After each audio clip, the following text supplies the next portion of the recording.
When people become parents, they imagine bedtime stories, laughter, school photos, not whispers. It started on a quiet Tuesday afternoon when my coworker, Lila, leaned across the break room table and said, almost apologetically, "Grace, I don't know if this is true, but I heard something about your son." The world seemed to shrink in that moment. My son, Ethan, was 14, the quiet kind, polite, respectful. He helped our elderly neighbor carry groceries and still kissed me on the cheek before school. "What did you hear?" I asked, trying to sound calm. She hesitated. "Someone at church said he's been hanging around the old train tracks after midnight, doing strange things, talking to himself. People said they heard him crying, sometimes laughing." Alone, I laughed it off at first. "Lila, that's ridiculous. Ethan's not like that." But that night, the words wouldn't leave me. After midnight, crying, laughing, I told myself it was gossip, just people mixing up kids. Still, a seed had been planted. By Wednesday evening, the unease was unbearable. Ethan had gone to his room after dinner, saying he needed to finish homework. But something in his tone, distracted, distant, tugged at me. I waited until the house was quiet. Then, feeling guilty as if I were betraying him, I crept down the hallway. His room light was off. I pushed the door slightly open. His bed was empty. A shock of cold fear hit me. I rushed to the front window. Our yard was empty too. His shoes were gone. Half an hour later, I spotted a faint light through the trees behind our neighborhood, near the tracks. He was out there, and I didn't know why. The night smelled like wet earth and rust. I followed the faint light, careful not to snap any twigs. My heart pounded louder than my footsteps. I saw him. Ethan was sitting cross-legged on the gravel, holding a small flashlight under his chin. Before him lay a notebook, a jar of something, and a small wooden box. He wasn't crying or laughing. He was talking quietly to someone who wasn't there. At least, that's how it looked. I froze, hidden behind a tree. He said softly, "Hi, Dad. I brought more letters tonight." I gasped. My husband, his father, had died 3 years ago in a car accident. I wanted to run to him, to hold him, to tell him it was okay to miss his father. But I couldn't move. Ethan opened the wooden box and pulled out a folded piece of paper. He read it aloud, his voice trembling. "Hey, Dad, I tried to fix the radio like you taught me, but I broke it again." Mom didn't get mad, though. She just smiled. "I think she misses you, too." He placed the letter in the jar, sealed it, and whispered, "Maybe someday you'll hear me." Then he looked up, directly toward where I stood. For a moment, I thought he saw me, but his eyes seemed far away, looking through me, as if into another world. When he finally walked back home, I stayed behind, staring at the jar glowing faintly in the moonlight. The next morning, over breakfast, I watched him carefully. He looked normal, cheerful even. He talked about a school project and asked for extra toast. I wanted to say something, but how do you tell your child you spied on their grief? Finally, I said quietly, "Ethan, what do you do when you go out at night?" His spoon froze midair. "What do you mean?" "I saw you. Last night." At the tracks, his eyes widened. Then he looked down, silent. I thought he'd be angry, but instead, he whispered, "I'm sorry, Mom. I didn't want to make you sad. That hurt more than anything." Because he wasn't doing anything wrong. He was trying to keep me from hurting. After a long silence, he explained, I started going there a few months ago, he said softly. Sometimes I just need to talk to Dad. I know he can't answer, but when I write, I feel like he's listening. I blinked back tears. And the jars?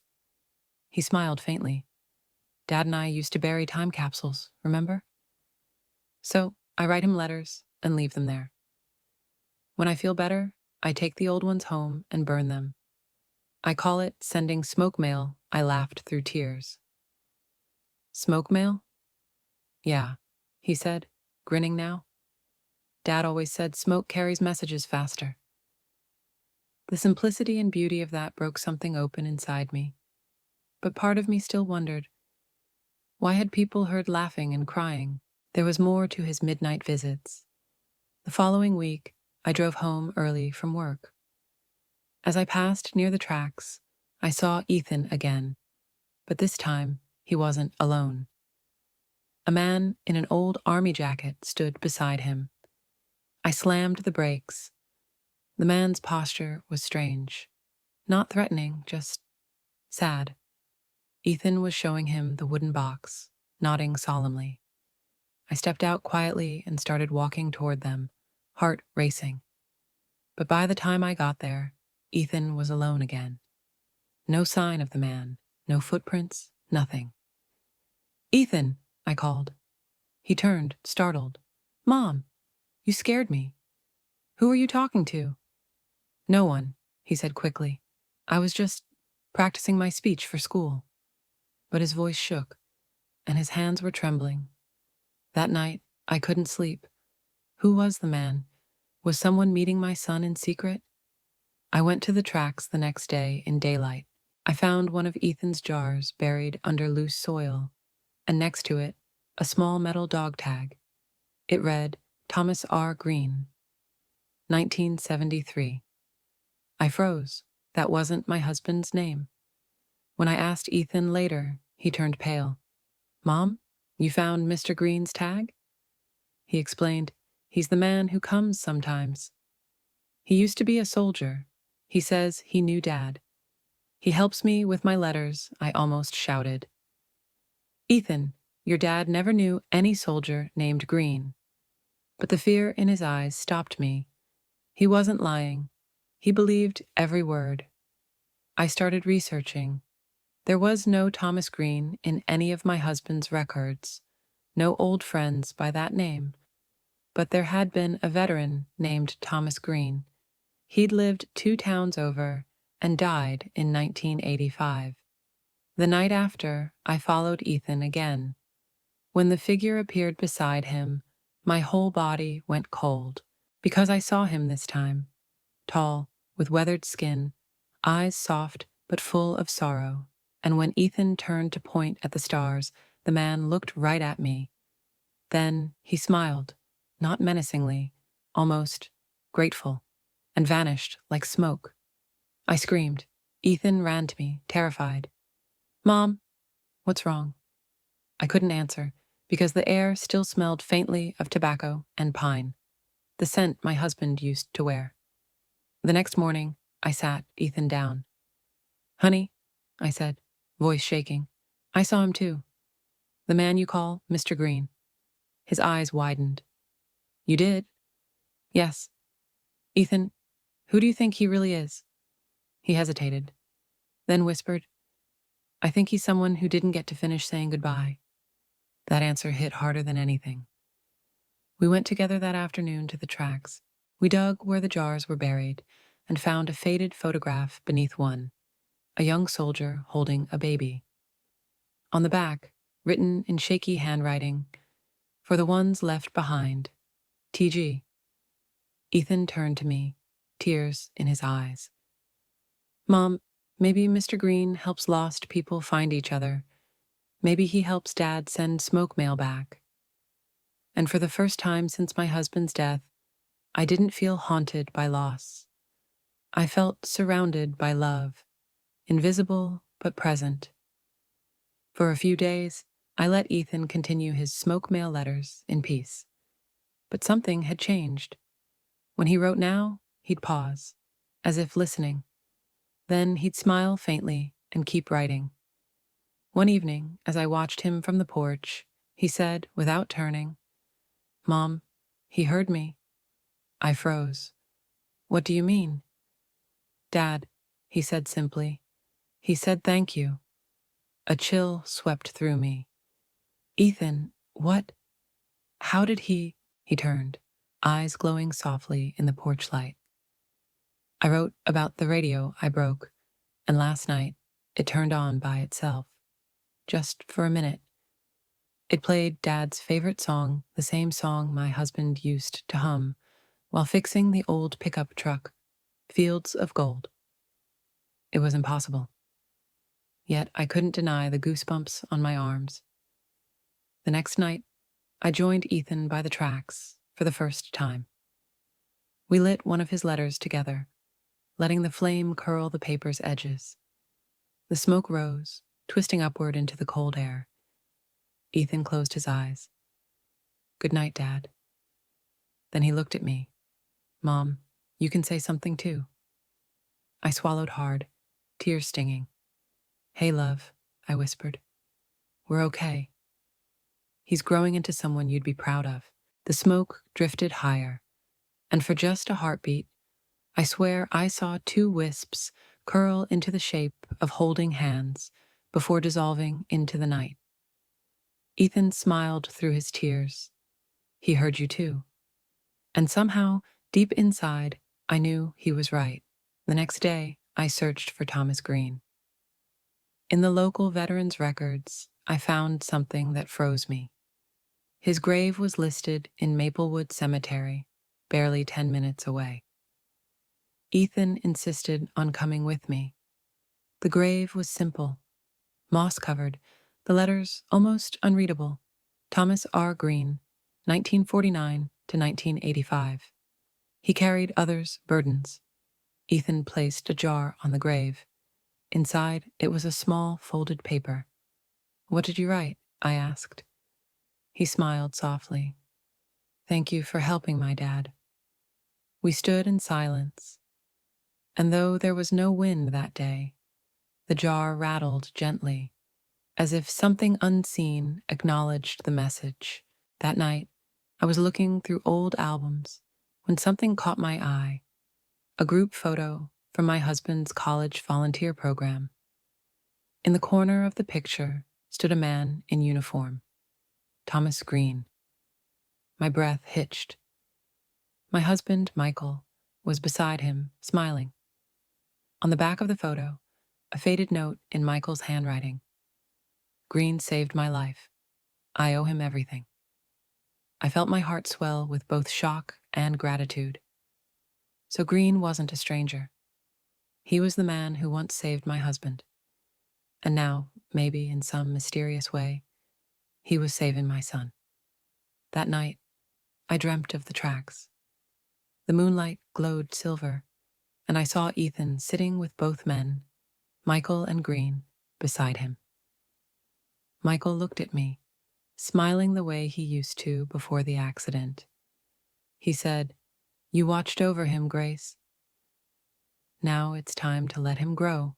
When I woke up, tears stained my pillow, but my chest felt light, as if something heavy had finally been lifted. I went to Ethan's room. He was already awake, staring at the same photo I'd found. "Mom," he whispered, "I saw Dad last night." I nodded. "I know, sweetheart." "Me too." A week later, Ethan told me he was writing one final letter. He wrote for nearly an hour, silently. Then he folded it neatly, tied it with a piece of string, and said, "This one's not for Dad." "Who's it for?" I asked. He smiled softly. "For Mr. Green. I think he's done helping now." We walked together to the tracks. He buried the letter beside the jar. When he stood, the wind picked up suddenly, lifting dust and leaves into the air. For a moment, the swirling smoke took the shape of a man saluting. Then it faded.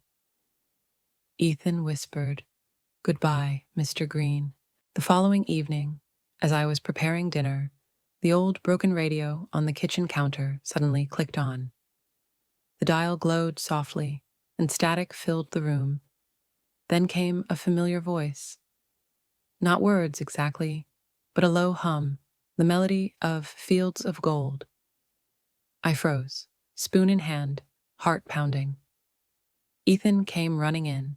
We stared at the radio together as it played for 1 full minute, and then quietly turned off. Neither of us spoke, but in that silence, we both knew it was a farewell and a thank you. Months passed. Ethan grew taller, more confident. He smiled more. At his middle school graduation, he volunteered to give a short speech. He began, "Sometimes the people we love don't stay forever. But they never really leave either. They live in our stories, our habits, and the quiet things they taught us. My dad taught me how to fix things, and a man named Mr. Green taught me how to let go. I think both of them are still helping me, just in ways I can't see." The auditorium was silent, then erupted in applause. I cried the whole time, proud beyond words. That night, after the ceremony, Ethan handed me an envelope. "Mom," he said, "I wrote something for you too. You don't have to read it now, but I did. Dear Mom, you don't need to watch me anymore. I know you will, because that's what moms do. But you can rest. I'm okay. When I go to the tracks now, I don't feel alone. I feel you, Dad, and Mr. Green there. You taught me that love doesn't stop when someone leaves. It changes shape. Thank you for seeing me, even when I was hurting. Love, Ethan." I pressed the letter to my heart. For the first time in years, I didn't feel broken, just grateful. It's been 3 years since then. Ethan's in college now, studying psychology. He says he wants to help kids who lose parents too soon. The tracks are gone. The town built a small memorial park there. Every year, on the same date, we light one small candle and let its smoke rise into the twilight sky. This year, I went alone. I whispered, "Thank you, Michael. Thank you, Mr. Green." And just as I turned to leave, I caught a faint glimmer in the air, the outline of 2 figures watching from a distance. One saluted, the other simply waved. The smoke curled upward, and I swear it formed words before fading. "You watched him well." I walked home smiling through my tears, realizing something deep and simple. We don't stop being parents when our children stop needing us. We just learn new ways to love them, quietly, from a distance.